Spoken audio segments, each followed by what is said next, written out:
अस्सलाम वालेकुम, welcome back to my channel. Next topic देख रहे हैं हम आज second law of thermodynamics. Second law of thermodynamics के बारे में दो तरह की स्टेटमेंट्स दी गई थी। फर्स्ट स्टेटमेंट तो क्लासियस स्टेटमेंट कहते हैं और दूसरी लॉर्ड कैल्विन स्टेटमेंट।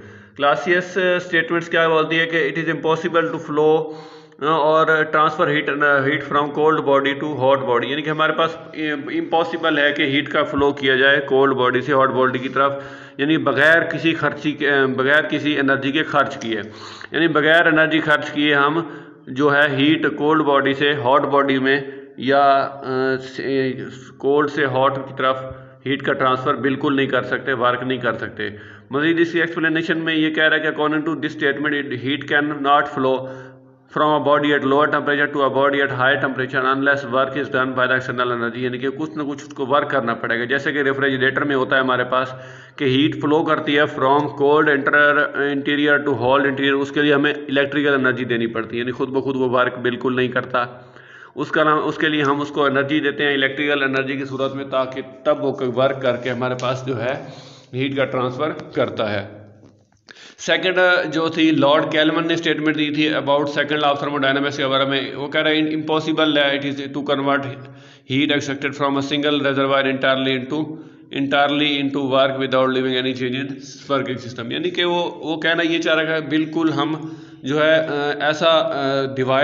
ऐसी कोई डिवाइस नहीं प्लान कर सकते जो 100% एफिशिएंसी दे सके, या कह रहे हैं कंस्ट्रक्ट नहीं कर सकते heat engine operating in single which take heat from hot reservoir and converts it completely into work, यानी कि कोई ऐसा हीट इंजन नहीं है जो कम्प्लीटली वर्क कर दे, कुछ ना कुछ वो क्या करेगा हॉट रिजर्वायर में कन्वर्ट करेगा और कुछ ना कुछ ज़ाया कर देगा।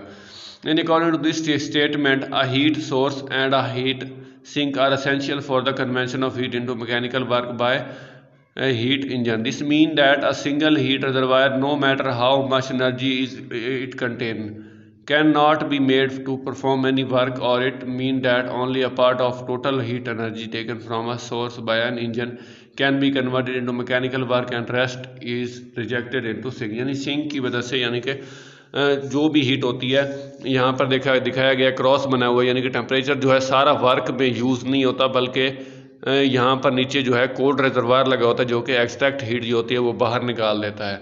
तो इसलिए इसके ऊपर क्रॉस लगाया कि ऐसा हीट इंजन हम डिवाइस ही बिल्कुल नहीं कर सकते।